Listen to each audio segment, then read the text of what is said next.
Hello बच्चों, कैसे हो आप लोग।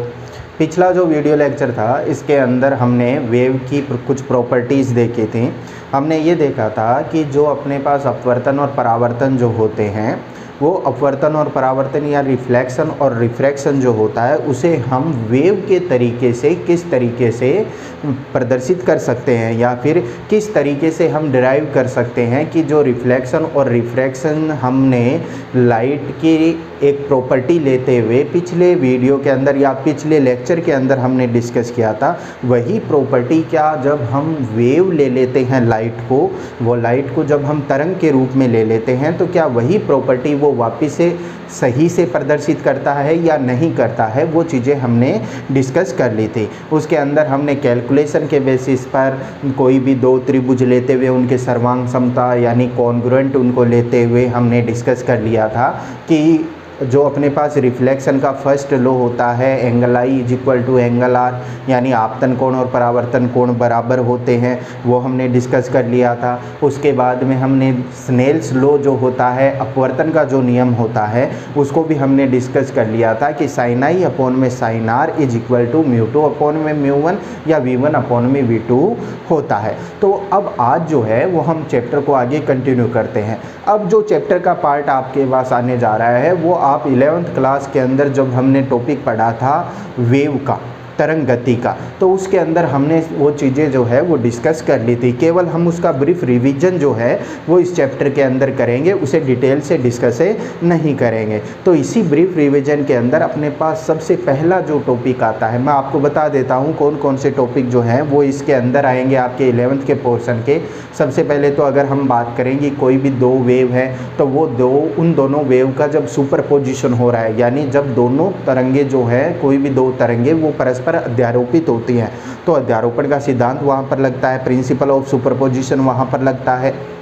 दूसरी अगर हम आगे की बात करेंगे तो सोर्स होते हैं। सोर्स जो है वो ज़रूर हम इसके अंदर पढ़ेंगे लेकिन वो यूज वहाँ पर भी होते हैं, लेकिन वहाँ पर ज़्यादा यूज में ना होने की वजह से हम वहाँ पर उनको ज़्यादा नहीं पढ़ते हैं। वो होते हैं कोहेरेंट और इनकोहेरेंट सोर्स, यानी हम लोग बोल सकते हैं कि कला संबद्ध स्रोत और कला असंबद्ध स्रोत होते हैं। उसके बाद में हम लोग जो है वो देखेंगे कि कब कोई भी दो लाइट रे जब एक जगह पर मिलती हैं, कोई भी दो लाइट वेव होती हैं वो एक जगह पर मिलती हैं तो कुछ पॉइंट पर हमें इंटेंसिटी यानी तीव्रता जो होती है उसका मान मैक्सिमम मिलता है और कुछ जगह पर मान जो है वैल्यू जो है वो मिनिमम मिलती है। तो मैक्सिमम और मिनिमम वैल्यू जब मिलती है हमें तो उसका एक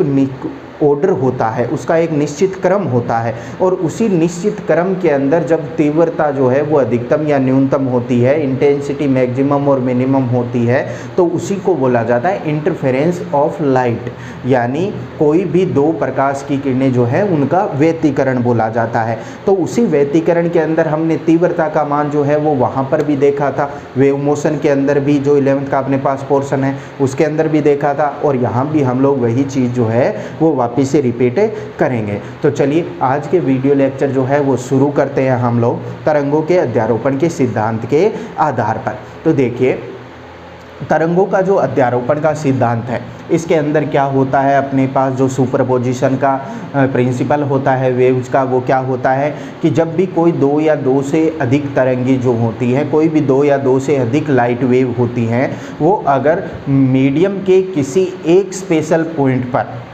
आकर एक साथ पहुंचती हैं, मीडियम के किसी एक पॉइंट पर एक साथ पहुंचती हैं, तो उनका जो रिजल्टेंट डिस्प्लेसमेंट है यानी जो परिणामी विस्थापन होता है वो दोनों अलग अलग जो वेव है जिनके मिलने से हम लोग वेव बननी बता रहे हैं, तो वो जो वेव उनसे मिलकर बनती है उसका डिस्प्लेसमेंट यानी विस्थापन अलग अलग वेव जो होती हैं उनके डिस्प्लेसमेंट के सम के इक्वल होता है। और डिस्प्लेसमेंट जो है वो वेक्टर क्वांटिटी है, सदिश राशि है, इसी वजह से हम बोल सकते हैं कि उनके वेक्टर सम के इक्वल होता है। तो डायग्राम के अंदर देखिए अपने पास दो कोई भी लाइट रे हैं 1 और 2 से उसे डिनोट किया हुआ है, ठीक है। 1 और 2 लाइट रे जो हैं 1 और 2 जो व्यास प्रकाश की तरंगे हैं, ये मिलकर जो है वो परिणामी तरंग यानी रिजल्टेंट वेव बनाती हैं। अब फर्स्ट डायग्राम के अंदर वो रिजल्टेंट वेव जो है वो ऊपर की तरफ है, क्योंकि 1 और 2 को मिलाएंगे तो दोनों की सेम डायरेक्शन है, दोनों की सेम डायरेक्शन है, और पार्टिकल जो मोशन कर रहा है वो सेम फेज के अंदर अगर है तो रिजल्टेंट जो है वो इन दोनों के कंपैरिजन में किधर से जाएगा, ऊपर की ओर से जाएगी रिजल्टिंग वेव। सेकंड की अगर हम लोग बात करें तो एक वेव जो है वो तो ऊपर की ओर से जा रही है और सेकंड वेव जो है वो नीचे की ओर से जा रही है। यानी फर्स्ट और सेकंड वेव की हम लोग बात करें तो दोनों के अंदर फेज जो है वो अपोजिट है, यानी कला जो है वो विपरीत है, विपरीत कला के अंदर है ये दोनों तरंगे। तो इनका जो रिजल्टेंट है वो इनके बीच में से जा रहा है। तो जब भी कोई 2 या 2 से ज़्यादा लाइट रे अपने पास होती है तो हम बोल सकते हैं कि रिजल्टेंट लाइट वेव जो होगी, रिजल्टेंट लाइट वेव जो होगी उसका रिजल्टेंट डिस्प्लेसमेंट अलग अलग वेव के डिस्प्लेसमेंट के सम के इक्वल हो जाएगा। यानी जब 2 या 2 से अधिक तरंगे माध्यम के किसी बिंदु पर एक साथ पहुंचती हैं तो उस माध्यम के उस कण का जो परिणामी विस्थापन है वो अलग अलग तरंगों के कारण उत्पन्न विस्थापन के सदिश योग के तुल्य होता है। यानी y जो है वो किसके इक्वल हो जाएगा, y1 प्लस y2 के इक्वल हो जाएगा। चलिए, ये अपने पास था प्रिंसिपल ऑफ सुपरपोजिशन। अब इसके बाद में जो है वो हम डिस्कस करेंगे,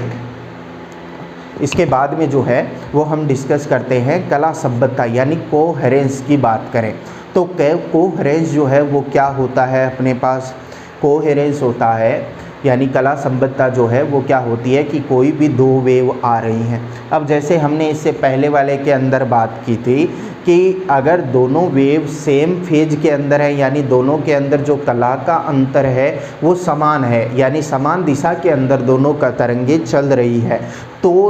उनका जो रिजल्टेंट डिस्प्लेसमेंट है वो ऐड हो जाता है, रिजल्टेंट डिस्प्लेसमेंट ऐड हो जाएगा। और अगर अपोजिट डायरेक्शन में होगी तो जो रिजल्टेंट वेव बन रही है उसका डिस्प्लेसमेंट जो है वो कम हो जाएगा। तो अब हमें कोई भी 2 वेव जो है वो किस तरीके की लेनी चाहिए कि हमें रिजल्टेंट जो डिस्प्लेसमेंट मिल रहा है, जो परिणामी विस्थापन हमें मिल रहा है वो मैक्सिमम मिले। ठीक है, तो उसके लिए ज़रूरी है कि वो वेव जिस सोर्स से आ रही है उस सोर्स के बारे में हम थोड़ी बात डिस्कस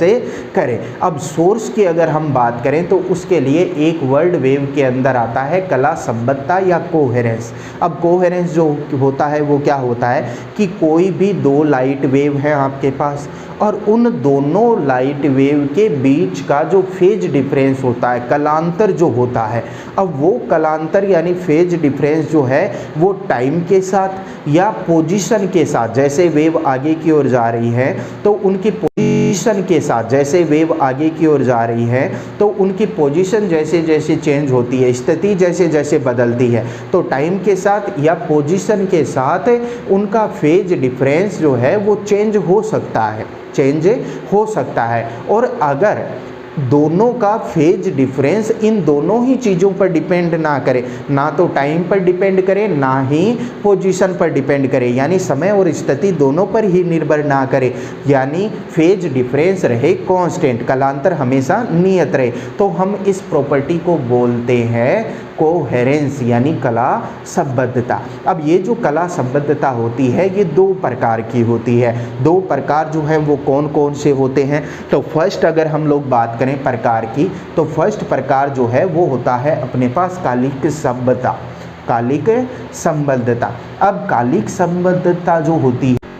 चलिए देखिए नेक्स्ट जो है अपने पास वो है कोहेरेंस यानी कला संबद्धता। अब कला संबद्धता यानी कोहेरेंस जो है वो क्या होता है, उसके अपने पास जो है वो कितने टाइप होते हैं वो अगर देखने चाहें तो कला संबद्धता जो होती है वो क्या होती है अपने पास कि कोई भी 2 लाइट वेव आ रही हैं, अब वो लाइट वेव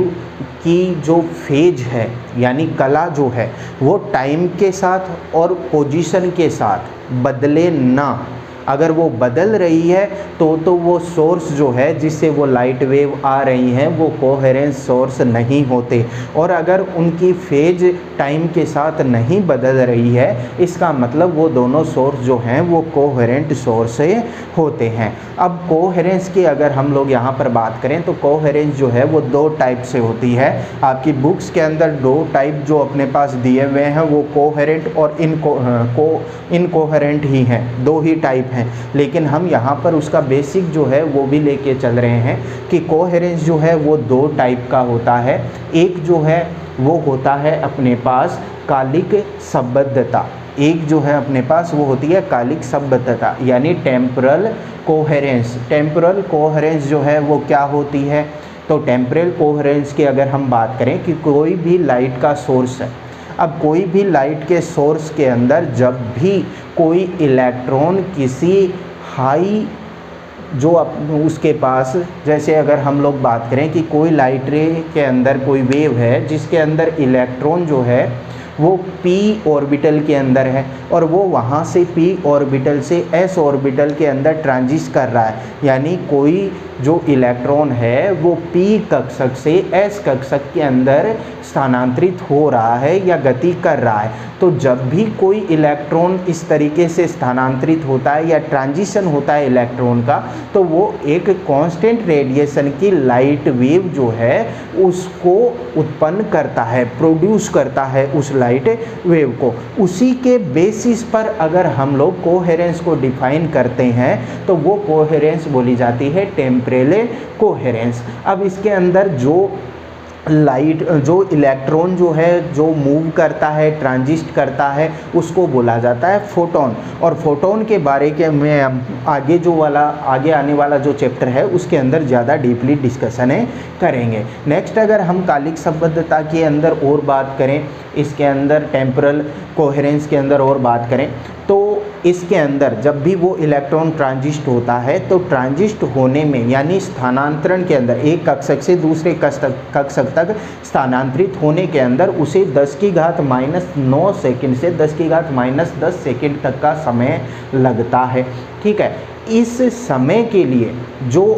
इमिटेड वेव होती हैं, जो उत्सर्जित तरंग होती है वो साइन के कर्व की तरह होती है, यानी मैं बोल सकता हूँ कि ज्यावक्रीय तरंग वो होती है। और इस समय को जो है जो ये टाइम लग रहा है 10⁻⁹ से 10⁻⁻10 सेकंड तक का, इस टाइम को जो है वो बोला जाता है कला संबद्ध टाइम या कोहेरेंस टाइम और इसे डिनोट किया जाता है टो सी से। नेक्स्ट अगर हम लोग बात करें कि वो लेंथ जितने टाइम तक कोई लाइट वेव या कोई लाइट सोर्स कोहेरेंट बना रहता है, यानी जब तक उसकी फेज डिफरेंस जो है कलांतर जो है वो नियत रहता है, जितनी लेंथ तक उस लेंथ को बोला जाता है कला संबद्ध लंबाई यानी कोहेरेंस लेंथ। अगर नियॉन की हम लोग बात करें, जैसे एग्जांपल मैंने नोट कर रखे हैं, नियॉन की अगर हम लोग बात करें तो नियॉन के लिए लैम्डा यानी वेवलेंथ यानी तरंगदैर्घ्य जो है वो होता है 6328 एंगस्ट्रॉम के आसपास। और उसके लिए जो कला संबद्ध टाइम यानी कोहेरेंस टाइम होता है वो होता है 10⁻⁻10 सेकेंड। तो इसके लिए L की वैल्यू अगर हमें कैलकुलेट करनी है तो L इज इक्वल टू जो है वो होता है C इंटू में टो C। C जो है वो क्या होता है, प्रकाश की चाल, स्पीड ऑफ लाइट, और टो C जो है वो क्या होता है, कला संबद्ध समय यानी कोहेरेंस टाइम। तो जो प्रकाश की चाल है वो होती है 3×10⁸ मीटर प्रति सेकेंड। ठीक है, और टो C की वैल्यू की अगर हम बात करें तो कला संबद्ध समय जो है वो नियॉन के लिए 10⁻⁻10 सेकेंड हो गया। दोनों को मल्टीप्लाई करते हैं तो जो अपने पास कोहेरेंस लेंथ आती है यानी कला संबद्ध लंबाई जो आती है वो कितनी आ जाएगी, 0.03 मीटर अपने पास आ जाएगी।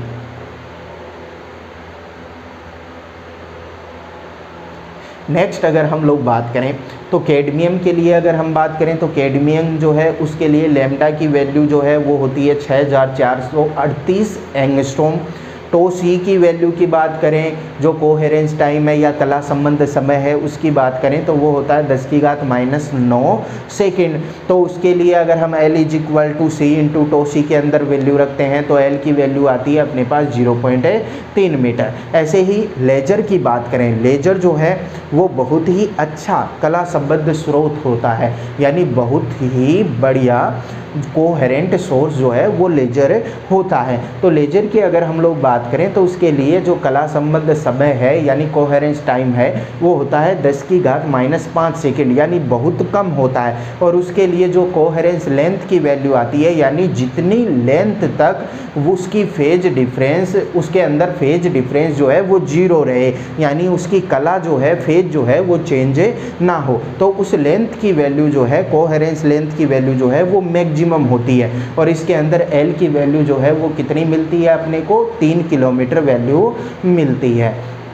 अब इसके अंदर अगर हम लोग रिलेशन देखना चाहें कि जो अपने पास स्पेक्ट्रम लाइंस होती हैं, इन स्पेक्ट्रम लाइन के अंदर जैसे हम आगे पढ़ेंगे लाइमन, बामर, पाशन, इस तरीके की कई स्पेक्ट्रमिक लाइन होती हैं। उन स्पेक्ट्रमिक लाइन की जो अपने पास विड्थ होती है, चौड़ाई जो होती है, वो डेल लैम्डा से हम लोग लिख लेते हैं। मेनली वो क्या होती है, वेवलेंथ के अंदर डिफरेंस होता है, तो वेवलेंथ के अंदर डिफरेंस यानी डेल लैम्डा। और जो अपने पास कोहेरेंस लेंस यानी कला संबद्ध लंबाई जो है L, और संबद्धता काल, कला संबंध काल यानी कोहेरेंस टाइम टो सी के अंदर हम रिलेशन देखना चाहें तो रिलेशन जो है वो क्या होता है, डेल लैम्डा = होता है अपने पास अप्रोक्स इक्वल होता है λ² C टो सी। लैम्डा जो है वो वेवलेंथ हो गई, C हो गई अपने पास स्पीड ऑफ लाइट, और टो सी जो है वो हो गया कोहेरेंस टाइम यानी कला संबद्ध समय। तो डेल लैम्डा की अगर हम लोग वैल्यू देखें तो C टो सी की जगह हम लोग कला संबद्ध लंबाई या कोहेरेंस लेंथ लिख सकते हैं, तो λ² में L भी हम लोग लिख सकते हैं। तो ये अपने पास था पहला कालिक संबद्धता यानी टेम्पोरल कोहेरेंस। अब नेक्स्ट अगर हम बात करें तो नेक्स्ट अपने पास जो कोहेरेंस का टाइप है वो कोहेरेंस का टाइप होता है स्थानिक, अपने पास स्थानिक कला संबद्धता, या फिर इसको जो है वो हम बोल सकते हैं स्पेशियल कला संबद्धता या स्पेशियल कोहेरेंस। अब स्पेशियल कोहेरेंस जो है वो क्या होता है, किस तरीके से होता है, तो कोई भी दो पॉइंट सोर्स जब अपने पास होते हैं, कोई भी दो पॉइंट सोर्स जब होते हैं तो वो किसी पॉइंट सोर्स जब होते हैं तो वो किसी स्पेस के अंदर कोहेरेंट कहे जाते हैं कि अगर वो जो लाइट वेव का इमिशन करते हैं, जो उत्सर्जित करते हैं तरंगे, उनके बीच का फेज जो है यानी फेज डिफरेंस जो है उन दोनों वेव्स का, वो हमेशा क्या रहता है, कांस्टेंट रहता है। यानी दो बिंदुवत प्रकाश स्रोत जो हैं वो स्थानिक कला संबद्ध कहलाएंगे यदि उनसे उत्सर्जित तरंगे नियत कलांतर बनाए रखती हैं, यानी जो फेज डिफरेंस है वो क्या हो, हमेशा दोनों के बीच का कांस्टेंट हो। जैसे डायग्राम यहाँ पर अपने पास बना हुआ है, तो इस डायग्राम के अंदर हम लोग अगर बात करें तो मोनोक्रोमेटिक लाइट सोर्स है अपने पास, एकवर्णी प्रकाश का स्रोत है, इससे लाइट वेव का इमिशन हो रहा है, प्रोपेगेशन हो रहा है, वो P से चलकर P' पॉइंट तक पहुँच रही है। ठीक है, अब अगर हम लोग बात करें कि P और Q पॉइंट की, तो P और Q पॉइंट जो है वो सोर्स एस से क्या है, सेम डिस्टेंस पर,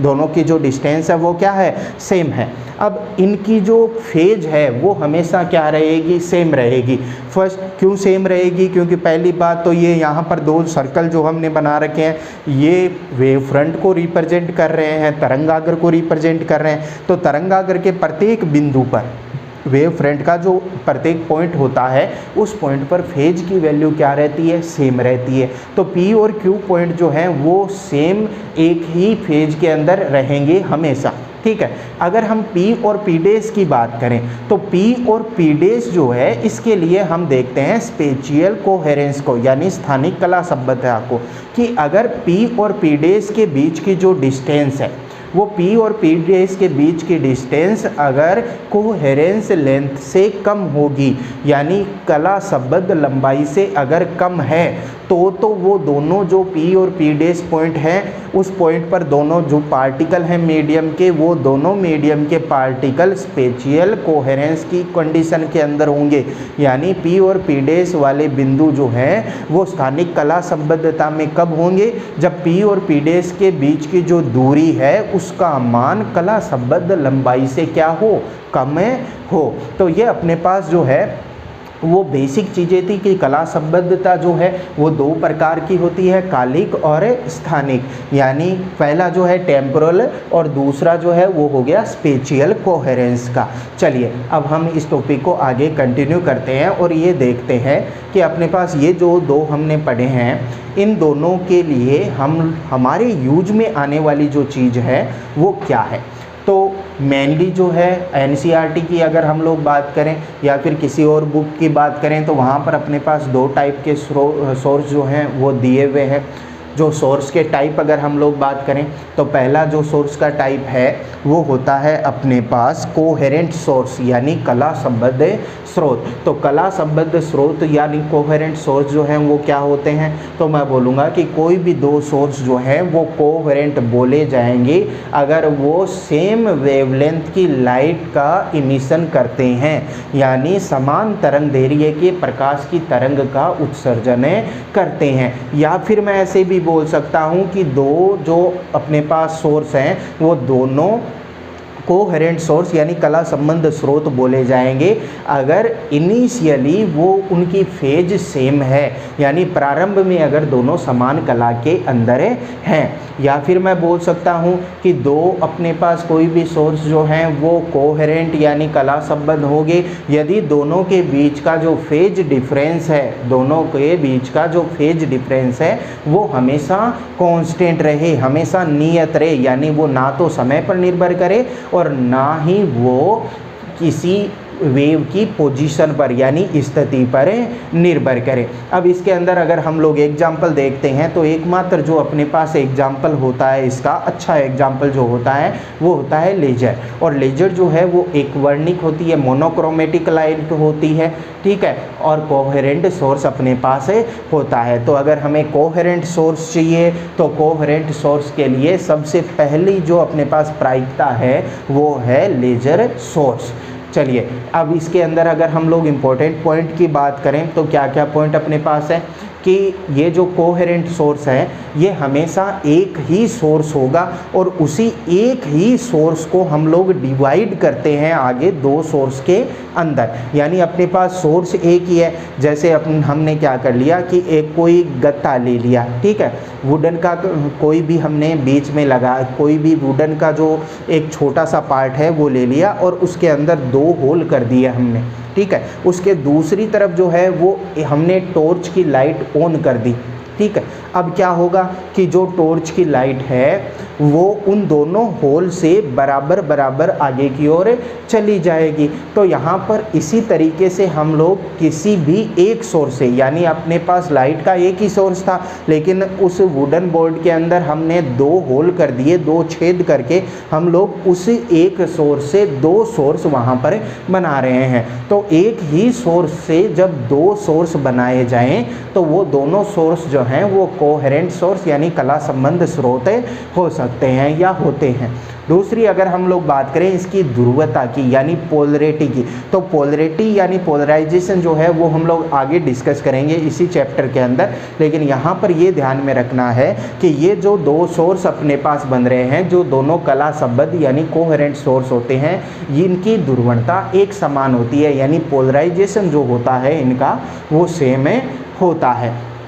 चलिए नेक्स्ट अगर हम लोग बात करें तो नेक्स्ट अपने पास जो है वो है अकला संबद्ध स्रोत। तो अकला संबद्ध स्रोत जो है वो क्या होता है कि कोई भी दो स्वतंत्र, यानी मैं बोल सकता हूँ कि फ्री सोर्स है, ठीक है, मोनोक्रोमेटिक है यानी एक वर्णिक है, और अगर वो सेम वेवलेंथ की लाइट वेव का इमिशन करें, दो स्वतंत्र हैं, ठीक है। स्वतंत्र का मतलब हो गया कि वो दोनों अलग अलग सोर्स हैं और वो दोनों सोर्स अगर सेम वेवलेंथ की लाइट रे का इमिशन कर रहे हैं, यानी समान तरंग दैर्ध्य के प्रकाश की तरंग का उत्सर्जन कर रहे हैं, लेकिन वो दोनों अगर सेम फेज के अंदर नहीं हैं, तो हम बोलेंगे कि ये दोनों सोर्स जो हैं वो अकला संबंध स्रोत यानी इनकोहेरेंट सोर्स जो है वो बोले जाएंगे। अब कोई भी दो स्वतंत्र यानी कोई भी दो अलग अलग लेजर सोर्स भी अगर हम लोग ले लें तो वो दोनों जो हैं वो कभी भी कोहेरेंट सोर्स नहीं होंगे। अगर अलग अलग लेजर सोर्स ले रहे हैं तो भी एक ही लेजर सोर्स जो है वो कोहेरेंट होता है। अगर आप उसी को आगे दो पार्ट के अंदर डिवाइड कर रहे हो तो वो कोहेरेंट यानी कला संबंध होता है। लेकिन अगर आप कोई दो अलग अलग लेजर सोर्स ले रहे हो तो वो दोनों अलग अलग लेजर सोर्स कभी भी कोहेरेंट नहीं होते, यानी कला संबंध नहीं होते। और कला संबंध नहीं होते इसीलिए इंटरफेरेंस जो होता है वो उनसे अच्छे से हम लोग नहीं प्राप्त कर सकते, यानी जो व्यतिकरण प्रतिरूप होता है वो हम लोग अच्छे से प्राप्त नहीं कर सकते। अब अगर हम लोग कला संबद्ध स्रोत की बात करें, अकला संबद्ध स्रोत, अब अगर हम लोग कला संबद्ध स्रोत की बात करें, अकला संबद्ध स्रोत की बात करें तो देखो डायग्राम के अंदर आपको नज़र आ रहा होगा कि कला संबद्ध स्रोत जो है वो क्या होता है। तो कला संबद्ध स्रोत जो है उसके अंदर जो वेव होती हैं वो वेव एक कांस्टेंट फेज डिफरेंस होता है उनके अंदर, यानी एक सिमेट्रिकल शेप बनाती है, साफ सुथरी जो है वो वेव बनती है। अगर हम लोग अकला संबद्ध स्रोत या इनकोहेरेंट सोर्स की बात करें तो कोई लाइट रे ऊपर की ओर चली गई, कोई लाइट वेव ऊपर की ओर चली गई, कोई लाइट वेव जो है वो नीचे की ओर चली गई, किसी की डायरेक्शन कुछ है, किसी की डायरेक्शन कुछ और है, और सबका जो फेज है वो भी अलग अलग है। तो वो सोर्स कैसा हो जाता है, कला संबद्ध स्रोत या इनकोहेरेंट सोर्स हो जाता है। मेन एग्जांपल देखें तो इनकोहेरेंट सोर्स जो हुआ है वो अपने पास होता है फ्लोरोसेंट ट्यूब या फ्लोरोसेंट बल्ब, जो पुराने पहले बल्ब आते थे जिनसे पीले रंग की जो रोशनी है वो होती थी, वो जो फ्लोरोसेंट बल्ब जो है वो अकला संबद्ध स्रोत होते हैं, यानी इनकोहेरेंट सोर्स होते हैं। क्यों? क्योंकि वो अलग अलग वेवलेंथ की लाइट वेव का प्रोपेगेशन करते हैं या फिर उन्हें प्रोड्यूस करते हैं। उनकी कोई कांस्टेंट डायरेक्शन नहीं होती, वो मल्टी डायरेक्शनल होते हैं, यानी एक दिशिक नहीं होते, वो बहुदिशिक होते हैं और इनकोहेरेंट होते हैं। वहीं हम लोग लेजर की बात करें तो लेजर जो है वो मोनोक्रोमेटिक होता है, यानी एक वर्णिक प्रकाश स्रोत होता है। डायरेक्शनल होता है, यानी उसकी एक कांस्टेंट डायरेक्शन होती है, एक दिशिक होता है, एक ही दिशा उसकी रहती है। और कोहेरेंट होता है, यानी कला संबद्ध स्रोत भी वो होता है। तो ये दोनों जो हैं अपने पास कला संबद्ध स्रोत, अकला संबद्ध स्रोत यानी कोहेरेंट और इनकोहेरेंट सोर्स, इन दोनों का यूज हम लोग आगे इंटरफेरेंस जो हम लोग पढ़ेंगे उस इंटरफेरेंस के अंदर जो अपना नेक्स्ट लेक्चर आएगा उसके अंदर हम लोग जो है वो ये चीज़ डिस्कस करेंगे। अब वो चीज़ हम लोग डिस्कस करें उससे पहले कुछ इम्पोर्टेंट बातें जो हैं वो आपको पहले जो 11th वाला चैप्टर है अपना उससे रिलेटेड करके देखनी है। जैसे अगर हम लोग बात करें कि वेव का प्रोपेगेशन हो रहा है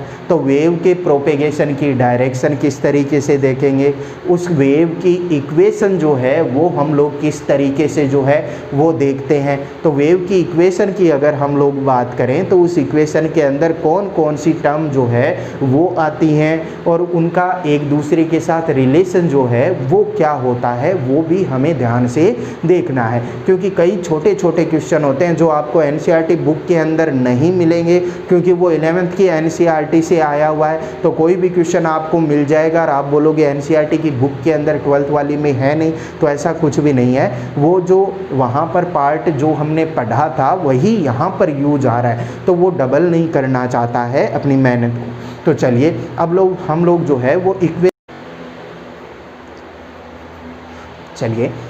हम लोग ये देखते हैं कि कोई भी दो अपने पास अगर हमारे पास कोई एक सोर्स है, जैसे लेजर सोर्स की बात कर ले, तो एक ही लेजर सोर्स से अगर मुझे दो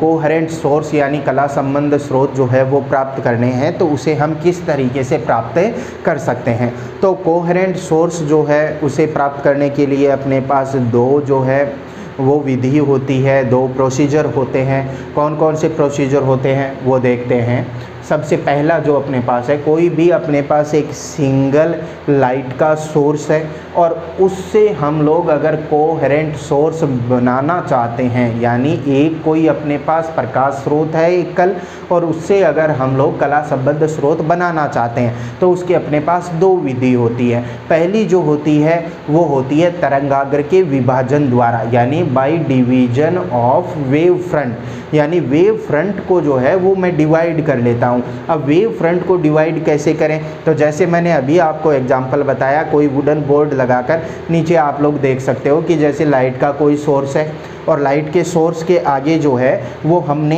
एक यहाँ पर स्लिट लगा दी है, यानी कोई वुडन की प्लेट लगा दी है जिसके अंदर दो होल हैं, कोई भी दो छिद्र हैं, ठीक है। अब लाइट सोर्स से जब लाइट वेव आएंगी तो वो लाइट वेव इन दोनों होल में से आगे पास आउट होंगी, तो दोनों होल में से आगे पास आउट होंगी तो अपने पास एक लाइट सोर्स था, ठीक है। एक लाइट सोर्स से हमने दो कोहेरेंट लाइट सोर्स जो है वो बना लिए हैं, तो इसको बोला जाता है। इस तरीके से जब हम कोई दो लाइट सोर्स देखते हैं या फिर इस तरीके से जब कोई दो प्रकाश स्रोत हम लोग बनाते हैं तो इस प्रोसीजर को, इस विधि को जो है वो बोला जाता है तरंगाग्र के विभाजन द्वारा। अब इसके अंदर हम लोग रिफ्लेक्शन, रिफ्रैक्शन या फिर डिफ्रैक्शन जो होता है उनका यूज करके किसी भी तरीके से जो अपने पास ये वेव फ्रंट होता है इसको डिवाइड कर सकते हैं, ठीक है। इस तरीके से जो अपने पास कोहेरेंट सोर्स आते हैं वो कैसे होते हैं, काल्पनिक होते हैं, इमेजनरी नहीं होते। और इस तरीके से हम लोग डिवाइडेशन जो करेंगे वेव फ्रंट का, यानी तरंगाग्र का विभाजन जो हम लोग करेंगे वो कौन कौन से के अंदर हम लोग पढ़ेंगे आगे। तो सबसे पहले हम लोग बात करेंगे फ्रेनल द्विप्रिज्म, फ्रेनल बाईप्रिज्म की, उसके बाद में लोएड मिरर की, उसके बाद में यंग का जो बाईस्लिट एक्सपेरिमेंट होता है उसके अंदर हम लोग इस तरीके से वेव फ्रंट को डिवाइड करके, यानी तरंगाग्र को विभाजित करके दो कोहेरेंट सोर्स यानी दो कला संबंध स्रोत जो है वो प्राप्त करेंगे। सेकंड जो अपने पास होती है इसकी विधि या प्रोसीजर, वो सेकंड अपने पास होता है बाय डिवाइडेशन ऑफ एम्पलीट्यूड या बाय डिवीजन ऑफ एम्पलीट्यूड। तो एम्पलीट्यूड को जो है वो किस तरीके से हम लोग डिवाइड कर सकते हैं, तो इसके लिए जो प्रोसीजर होता है वो थोड़ा हार्ड होता है in comparison to division of wave front. तो अगर आयाम के विभाजन की हम लोग बात करें तो आयाम को जो है वो किस तरीके से विभाजित किया जाता है, तो इसके अंदर हम लोग क्या करते हैं कि कोई भी लाइट वेव जो होती है उसको पार्शियली रिफ्लेक्ट करते हैं या पार्शियली रिफ्रैक्ट करते हैं, यानी आंशिक रूप से परावर्तन या आंशिक रूप से अपवर्तित कर देते हैं और उसे दो पार्ट के अंदर तोड़ देते हैं। अब ये जो दो पार्ट अपने पास होते हैं, इन दो पार्ट के अंदर जब हम लोग रिफ्रैक्शन की और रिफ्लेक्शन के थ्रू दो पार्ट में भी डिवाइड कर रहे हैं तो इनका जो एम्पलीट्यूड है, आयाम जो है वो भी इनका विभाजित हो जाता है, यानी दो इक्वल पार्ट्स के अंदर वो डिवाइड हो जाएगा। अब इससे जो अपने पास कोहेरेंट सोर्स मिलेंगे वो रियल कोहेरेंट सोर्स जो हैं वो मिलेंगे, यानी वास्तविक कला संबंध स्रोत हमें प्राप्त होते हैं। और इसका यूज हम लोग कहाँ पर करेंगे, इसका यूज हम लोग करेंगे न्यूटन रिंग के अंदर, न्यूटन वलय के अंदर, जो माइकलसन इंटरफेरेंस है उसके अंदर, या माइकलसन इंटरफेरोमीटर जो होता है, माइकलसन व्यतिकरण मापी जो होता है उसके अंदर यूज करेंगे। या फिर हम लोग आगे देखेंगे कि जो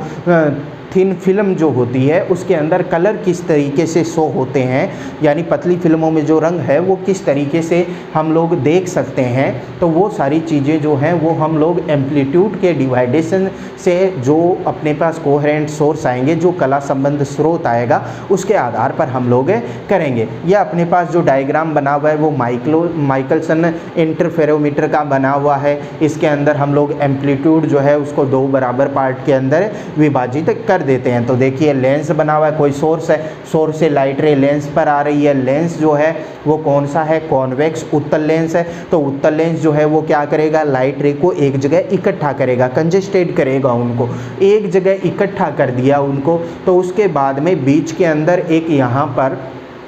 मिरर लगा हुआ होता है, प्लेन मिरर लगा हुआ होता है जो किसी एंगल पर झुका हुआ होता है। ये एंगल जो है वो कितना होता है, वो सारी चीज़ें हम लोग माइकलसन जो इंटरफेरोमीटर है उसके अंदर पढ़ेंगे। लेकिन यहाँ पर बीच के अंदर एक मिरर लगा हुआ है, ये हॉरिजॉन्टल से कुछ झुका हुआ होता है। अब जब लाइट रे इस बीच वाले मिरर पर आती है तो कुछ लाइट रे तो रिफ्लेक्ट हो जाती हैं और कुछ लाइट रे जो है वो रिफ्रैक्ट हो जाती हैं। और इन्हीं रिफ्रैक्शन और रिफ्लेक्शन के बाद में जब इन लाइट रे का एम्पलीट्यूड कम हो जाता है तो उसके बाद में इन लाइट रे को एक दूसरे के ऊपर इम्पोज करवा के हम लोग इंटरफेरेंस देख सकते हैं। तो ये जो है अपने पास, इसको हम लोग आगे पूरा डिस्कस करेंगे, इसका क्या प्रोसीजर होता है। केवल आपको ये ध्यान में रखना है कि कोई भी अपने पास कोहेरेंट सोर्स अगर हमें लेने हो या बनाने हो तो कोहेरेंट सोर्स बनाने के लिए दो प्रोसीजर अपने पास हैं। या तो हम लोग वेव फ्रंट को डिवाइड करके कोहेरेंट सोर्स बना सकते हैं या फिर हम लोग एम्पलीट्यूड को डिवाइड करके कोहेरेंट सोर्स जो है यानी कला संबंध स्रोत जो है वो बना सकते हैं। अब देखिए, अब जो हम लोग देखने जा रहे हैं वो हम लोगों ने 11th क्लास के अंदर डिस्कस किया हुआ था कि कोई भी वेव है, अब हम इसके अंदर लाइट वेव की ही बात करेंगे। रे जो है वो कई बार नाम निकल जाता है, लेकिन रे की बजाय हम लोग किसकी बात कर रहे हैं इस चैप्टर के अंदर, वेव की बात कर रहे हैं। रे जो है उसके बेसिस पर हमने देख लिया था रिफ्लेक्शन रिफ्रैक्शन, हमने वेव के बेसिस पर देख लिया रिफ्लेक्शन और रिफ्रैक्शन। अब आगे जो है वो हम देखेंगे कि वेव की कुछ ऐसी क्या प्रॉपर्टीज होती हैं जिनके बेसिस पर हम लोग लाइट की जो बाकी अदर जो कॉन्सेप्ट होते हैं, जैसे हम लोग बात करें डिफ्रैक्शन की या इंटरफेरेंस की, तो वो सारी जो चीज़ें हैं वो हम डिस्कस कर सकें। तो देखिए यहाँ पर हम लोग बात करते हैं कि कोई भी अपने पास लाइट वेव अगर है तो उस लाइट वेव की जो अपने पास इक्वेशन होती है वो इक्वेशन क्या होती है, किस तरीके से हम उसे रिप्रेजेंट करते हैं, और उसे रिप्रेजेंट करने के लिए उसके अंदर जो जो टर्म होती हैं उन टर्म को क्या क्या बोला जाता है, उन टर्म का आपस के अंदर जो रिलेशन है वो क्या होता है। तो सबसे पहले अगर हम लोग बात करें इक्वेशन की, तो जो इक्वेशन है वो नॉर्मली हम लोग पढ़ के आए हुए हैं, क्या होती है, y is equal to A sine omega T plus minus K X, y is equal to A sine omega T plus minus K X plus minus theta. ठीक है, अब देखो y जो है यहाँ पर वो क्या है, y जो है वो है अपने पास वेव का डिस्प्लेसमेंट यानी तरंग का